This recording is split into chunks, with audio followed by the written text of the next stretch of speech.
Sampai dalam Islam ada kode. Kalau cewek ditanya pendapatnya setuju apa enggak dilamar oleh seorang perempuan, maka jawaban iyanya seorang perempuan itu adalah diam. Sedangkan laki-laki kalau diam berarti enggak. Kalau perempuan kalau diam berarti ya. Kalau dia, oh berarti itu ya, husnuzon aja. Jadi kalau nanya, Neng gimana mau sama saya? Dia belum sempat mikir, oh berarti mau ya. Kan diam tadi teh. Jadi diam seorang perempuan kata Nabi adalah ridho. Diamnya adalah ridho. Karena kalau dia tidak ridho, dia mungkin akan merespon dengan bahasa-bahasa yang baik. Atau bahasanya bukan diam, pasrah. Saya ikut aja gimana emak sama abah gitu. Ini berarti ridho. Bukan berarti dia, kamu kok gitu sih sama aku, kamu nggak sayang, nggak cinta dan segala macam gitu. Dia mah nggak akan ngomong kayak gitu. Dia diam atau dia bilang ya udah ikut aja, berarti dia ridho. Itu sifat perempuan yang sebenarnya. Pada dirinya itu ada malu. Dan malu, by the way teman-teman, pada diri perempuan adalah mahkota. Makin besar rasa malunya, makin tinggi nilainya. Makin besar rasa malunya, makin besar mahkota yang dia pakai. Jadilah dia seorang putri. Makin besar, jadilah dia seorang ratu. Mahkotanya perempuan yang solihah adalah istihya, punya sifat malu-malu, nggak pakai in. Malu-malu aja, malu-malu, kemana-mana malu, malu-malu. Itu mahkotanya perempuan. Walaupun bukan berarti ketika yang ada perempuan nggak malu dia berani gitu, nggak punya mahkota, bukan. Ini hanya salah satunya. Dan tetap itu kebaikan. Kalau dia nggak terlalu besar dominan dengan sifat malu, mungkin dia dominan dengan sifat yang lain. Tapi yang jelas sifat malu ini kebaikan. Kata Nabi, kalau tidak punya malu, maka seseorang akan lakukan apa yang dia suka. Berarti malu itu sebagian dari kehormatan. Malu itu sebagian dari harga diri. Sehingga kalau orang udah nggak punya sifat malu, maka dia kehilangan harga diri dan kehormatan, dia akan lakukan apapun yang dia suka. Jadi malu anugerah dari Allah untuk perempuan. Aisyah pemalu. Saking pemalunya Aisyah, kalau lagi malu wajahnya kemerah-merahan, pink. Pink dalam bahasa Arab humairo. Pink itu humairo. Aisyah itu kalau lagi malu pink wajahnya. Sehingga kalau Nabi melihat wajah Aisyah pink, humairo, Nabi senang melihat Aisyah, oh Aisyah lagi malu, Aisyah lagi senang, Aisyah lagi tersipu-sipu, sehingga wajahnya menjadi pink. Aisyah itu seorang perempuan yang sangat pemalu, sama dengan Maryam, sama dengan Khadijah, sama dengan Fatimah, perempuan yang sangat pemalu. Coba teman-teman renungkan kisah gimana pemalunya Aisyah. Pernah ketika Rasulullah SAW sudah wafat, kan Rasulullah itu dimakamkan di dalam rumah Aisyah. Soalnya SOP para nabi, mereka dimakamkan di tempat mereka wafat, nggak boleh dipindahkan. Itu udah jadi SOP-nya para nabi itu. Jadi kalau meninggalnya di sini, ya udah di sini dimakamin, nggak boleh ke pemakaman khusus tempat lain atau pemakaman umum, nggak boleh. Jadi karena Rasulullah wafatnya di atas pangkuan Aisyah di kamarnya, maka kamar itu jadi tempat Rasulullah dimakamkan, makam di situ, dibuat kayak ruangan.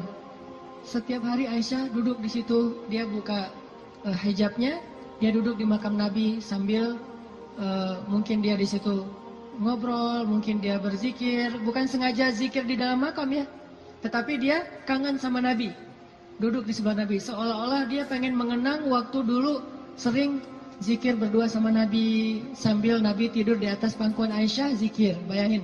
Kalau kita zikir jomblo itu duduk, beda ya zikir jomblo sama zikir orang udah nikah. Kalau jomblo zikirnya duduk, tiba-tiba ngeblak ke belakang gitu ya. Kalau udah nikah, zikirnya nggak perlu ngeblak ke belakang, zikirnya sambil berbaring di atas pangkuan kekasihnya. Atau kadang-kadang zikirnya sambil bersandar, jadi punggung dengan punggung, satu menghadap ke utara, satu menghadap ke selatan. Sama-sama memberikan punggungnya jadi kayak kursi gitu, bersandar kepada kekasihnya, zikir. Nanti pas sudah beberapa menit lihat, wah kamu 1000, saya baru 200, ngapain aja kamu kok 200, nguleng gitu ya, mikirin kamu, jadi zikirnya 200. Berarti yang zikirnya 1000, kamu mikirin apa? Saya ingat Allah. Lah kamu kenapa 200? Saya ingat kamu. Romantis dalam zikir. Artinya Aisyah tuh teringat masa-masa zikir dengan Rasul, sholat sunnah bareng dengan Rasul. Kan saya sering cerita tuh, Rasulullah kalau malam tahajud, beliau sholat tahajud sendiri dulu, nggak ngebangunin Aisyah. Kenapa? Karena tahajud Nabi itu di atas standar manusia biasa. Kalau ngebangunin Aisyah kasihan, nggak akan kuat Aisyah.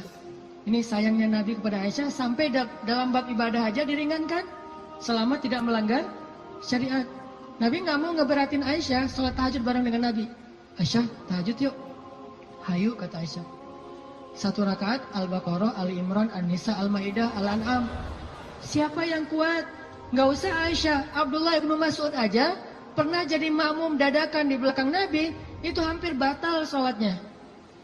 Wah, Nabi lagi sholat tahajud, nggak makmumin udah aja makmumin. Nabi baca Alif Lam Mim Dzalikal Kitabul La Raiba Fi. Abdullah masih antang-antang aja. Lama-lama kok udah setengah juz ya perasaannya. 1 juz, 2 juz, sampai selesai Al-Baqarah. Mulai ini Abdullah curiga nih. Masuk lagi Alif Lam Mim Ali Imran. Masuk lagi Ya Ayuhan Nas An-Nisa. Masuk lagi Al-Maidah. Masuk Al-An'am 7 juz 1 rakaat. 7 juz 1 rakaat. Kita 1 rakaat 7 surat. An-Nas, Al-Falaq, Al-Ikhlas. Dari ujung aja pokoknya 7 surat. Ini 7 juz 1 rakaat. Atau kadang-kadang kita 7 rakaat 1 surat. Yaitu Al-Ikhlas terus. Asal sholat pasti Al-Ikhlas. Walaupun kalau dia membaca Al-Ikhlas itu karena cinta kepada surat itu, dia akan masuk surga dengan surah Al-Ikhlas. Masalahnya kita benar nggak sih cinta ke Al-Ikhlas?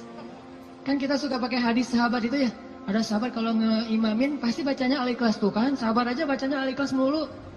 Sampai dilaporin ke Nabi, ya Rasulullah dia tuh kalau ngimamin kurang variatif Kurang variatif gimana? Ayatnya monoton, Al-Ikhlas saja nggak ganti-ganti. Dipanggil sama Nabi, kenapa kamu bacanya kok Al-Ikhlas saja nggak yang lain? Ya Rasulullah, saya cinta dengan surat itu. Nah di surat itu disebutin sifat-sifat Allah. Nabi tersenyum mengatakan, kamu masuk surga karena apa yang kamu cintai. Pertanyaannya, kita gitu atau ada modus lain? Al-Ikhlas itu nggak perlu mikir dan cepet kan? Jadi bukan karena cinta banget dengan Al-Ikhlas. Ini harus jujur nih. Nabi sholat tahajud. Udah selesai tahajud, baru ngebangunin Aisyah pas witir. Jadi Aisyah itu diajak sholatnya pas witir. Aisyah, witir yuk. Kan Aisyah manja-manja gitu kan ya. Susah bangunnya, akhirnya dipercikin air di wajahnya sama Nabi. Kan saya sering bilang, percikan air ke wajah calon kita. Kalau belum ada latihan pakai guling dulu, guling di latihan. Biar pas mercikinnya itu enak gitu. Kalau ini ada lebih rezeki sedikit, beli nano spray. Kan enak tuh malam-malam nano sprayan. Jadi masuk ke pori-pori langsung segar gitu. Nah, artinya Rasulullah memercikan air ke wajah Aisyah. Ayo Aisyah tahajud. Akhirnya witir bareng. Setelah selesai witir, kan Nabi itu kalau sholat tahajud itu ini ada tutorial tahajud ala Rasulullah ya. Kan tahajud bebas sebetulnya, tapi Rasulullah juga punya style sendiri tahajudnya. Sahabat-sahabat masing-masing punya style. Ada tahajud di atas atap. Siapa itu? Bilal. Bilal kalau tahajud pasti di atas atap rumah. Umar kalau tahajud pasti depan rumah. Bukan di dalam rumah, di depan. Dia keluar dari rumahnya, tahajud di depan rumah. Bacanya kencang-kencang. Bismillahirrahmanirrahim. Satu Madinah bangun gara-gara suara Umar. Kalau Abu Bakar tahajudnya di musolanya sendiri, khusyuk sendiri, nggak mau ketahuan orang.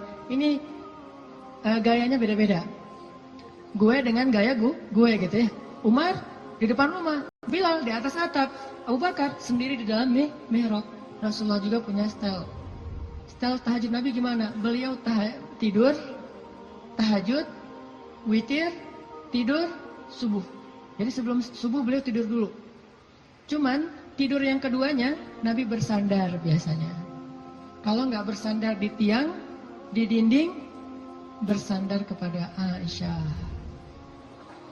Itu tahajud ala Rasulullah. Nggak mungkin kita ngikutin sunnah ini kalau belum Banyak sunnah yang kita nggak bisa ngikutin kalau belum nikah, teman-teman.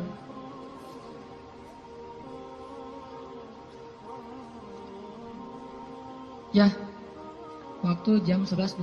Sebentar lagi ya, 5 menit aja lagi. Ini kisah Musa. Lanjut ya, dipotong ya.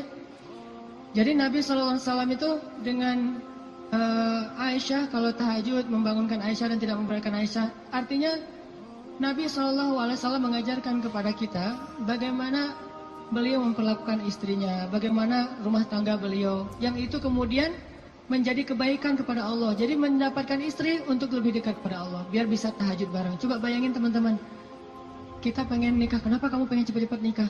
Karena pengen buka puasa berdua. Bentar lagi Ramadan nih, masa puasa sahur masih sendiri kan? Kenapa kamu pengen nikah? Pengen tahajud berdua. Kenapa kamu pengen nikah? Pengen ngaji berdua, store hafalan. Suaminya hafal surat Al-Ikhlas, store gitu ke istrinya. Kan baru hijrah, Al-Ikhlas dulu kan? Al-Fatihah, Al-Ikhlas. Nanti istrinya store. Store-nya apa? Surah Al-Isra. Ternyata istrinya hafizah. Ya, suaminya baru hijrah. Jadi Al-Ikhlas versus Al-Isra. Beda banget kan? Al-Ikhlas juga masih banyak salah. Kulawahan gak lewat-lewat gitu. Atau kuliah ayyuhal kafirun gak khatam-khatam, muter. Kan la abudu mata abuduan terus aja di situ kan? Ini karena belajar, baru belajar. Istrinya udah Al-Isra, Maryam, Toha, Qasas segala macam. Kenapa pengen nikah? Karena pengen bareng mendekat kepada Allah SWT. Itu yang Nabi Musa cari. Akhirnya perempuan itu datang menemui Musa, sebagaimana Aisyah sangat pemalu. Tadi nggak tuntas ceritanya, next time insya Allah. Datanglah perempuan itu kepada Musa, bilang, ayahku pengen ngundang kamu dinner di rumah. Itu bahasa kita mah, di dinner atau lunch lah di rumah, makan siang gitu. Kayaknya sih dinner, udah sore soalnya. Makan malam di rumah. Oh iya, jalan nih. Tahu gimana cara jalannya? Musa di depan, cewek itu di belakang. Nggak dibalik, cewek di depan, Musa di belakang. Nggak, etika jalan laki-laki perempuan yang belum muhrim, perempuan di belakang, laki-laki di depan. Supaya apa? Supaya tidak melihat bagaimana cara jalannya. Terus kan Musa nggak tahu rumahnya kemana, gampang, tinggal di Sherlock aja. Kalau nggak Sherlock, kitanya yang jadi Google Map gitu, jadi kayak Waze gitu. Belok kanan, turn right, turn left, after gitu. Tinggal Musa belok kanan, belok kiri. Yang penting Musanya di depan, perempuan itu di belakang. Dan itu etika yang luar biasa. Sehingga perempuan ini menyimpulkan, laki-laki ini selain kuat, ternyata amanah, nggak caper, nggak sok-sok dekat gitu. Kan kita lagi di perjalanan, daripada kamu diganggu orang biar aku jagain. Nggak, Musa itu orang yang sangat amanah. Jadi kalau belum nikah aja dia sangat jaga, jangan sampai membuat perempuan ini tercela, apalagi setelah menikah. Sampai di rumah, cewek ini ngomong ke ayahnya, ya, abah, bapak gitu ya, ya abati. Itu laki-laki itu kuat dan amanah loh. Kalau ayah butuh pekerja, kayaknya dia yang paling tepat jadi pekerja di rumah kita. Ini sebetulnya kode. Perempuan kalau ngomong dengan bahasa kayak gini, berarti dia perhatian. Kalau dia udah bisa menyimpulkan, dia kuat, dia amanah, dia tepat sebagai pekerja, berarti dia perhatian. Kalau enggak, dia nggak akan ngasih komentar. Ayahnya paham, ini bahasa elegan orang zaman dulu. Kalau sekarang kan, ya pengen nikah, gitu kan, vulgar kan ya. Kalau dulu kode tuh, ya itu kayaknya cocok bekerja ke kita. Kata ayahnya, oh ya nanti ayah bicara sama dia. Ayahnya bukan menawarkan Musa bekerja, tapi menawarkan Musa nih nikah. Saya akan nikahkan kamu dengan salah satu dari putri saya. Terserah kamu yang mana yang kamu sukai. Maharnya bekerja kepada saya selama 8 tahun. Akhirnya Musa pun menikah dengan salah satu dari 2 perempuan itu. Dan perempuan inilah yang mendampingi Musa untuk berdakwah di Mesir melawan Fir'aun. Dan inilah kisah yang luar biasa. Nabi Musa mencari cinta itu untuk lebih dekat kepada pemilik cinta. Nabi Musa mencari cinta makhluk agar bisa mendapatkan cinta Allah Subhanahu wa taala. Bukan justru ketika ngedapetin cinta makhluk kehilangan cinta Allah. Ini namanya fokus. Teman-teman, pesan moral ketiga berarti adalah apa? Setelah sawa as-sabil, banyak berdoa. Yang ketiga adalah jadilah seseorang yang menyempurnakan hubungan kita dengan Allah dengan cara menikah. Itu maksud Nabi, setengah dari agama itu adalah setelah kita menikah. Kita sempurnakan. Gimana sempurna? Tadi itu, tilawah sendiri jadi tilawah berdua. Buka puasa sendiri jadi buka puasa berdua. Tahajud sendiri jadi tahajud berdua. Bahkan ada ibadah yang kita bisa dapetin setelah menikah yang nggak mungkin didapatin kalau orang belum menikah. Ibadahnya simple. Ngapain? Goler, tidur di atas sofa sambil ngelihat istri kita rempong lalu lalang, itu pahala. Jadi gini aja. Itu sholat sunnah loh. Kalau yang belum nikah hanya bisa mendapatkan pahala itu dengan cara berwudu, sholat sunnah 2 rakaat. Yang udah nikah nggak perlu berwudu, nggak perlu sholat sunnah pun tetap dapat pahala sholat sunnah. Dengan cara apa? Pandangan suami kepada istrinya yang penuh kasih sayang, bagi dia adalah pahala ibadah. Jadi cuma ngelihat doang ibadah, tersenyum ibadah, kecup di keningnya. Bayangin, Nabi itu habis berwudu mengecup Aisyah. Bisakah kita melakukan itu kalau belum menikah? Ngecup apa? Habis wudu, cium Aisyah ke masjid. Cium Aisyah. Ini salah satu dalil dari mazhab yang mengatakan sentuhan suami istri tidak membatalkan wudu. Walaupun nanti ada dalil yang mazhab yang lain, Allahu a'lam. Ini mazhab. Tapi Nabi beberapa kali habis berwudu kecup Aisyah ke masjid. Wudu kecup Aisyah. Jadi kalau udah Nabi wudu, Aisyah udah siap-siap tuh. Para istri, kalau suaminya lagi berwudu, maka siap-siaplah kalian, karena sebentar lagi dia akan ke masjid dan lupa mengecup gitu. Biasanya kalau habis wudu, Nabi itu ngecup istrinya, dikecup di keningnya atau di pipinya ke masjid, kecup kening pipi ke masjid. Itu sunnah pahala yang tidak didapatkan kecuali dengan menikah. Setengah dari agama itu ada di dalam pernikahan, sisanya ada dalam status jomblo. Setengah-setengah lah ya. Jadi kalau mau utuh, pernah mengalami masa jomblo yang berat gitu, derita jomblo kifarat dosa kan ya. Setelah itu nanti mendapatkan setengahnya lagi setelah saya terima nikahnya Fulanah binti Fulan dan seterusnya. Itu teman-teman, maaf nggak tuntas cerita musanya. Insya Allah nanti dilanjutkan di kesempatan yang lain, bisa lewat streaming mungkin atau dalam kesempatan-kesempatan yang lainnya. Barakallah. Assalamualaikum warahmatullahi wabarakatuh.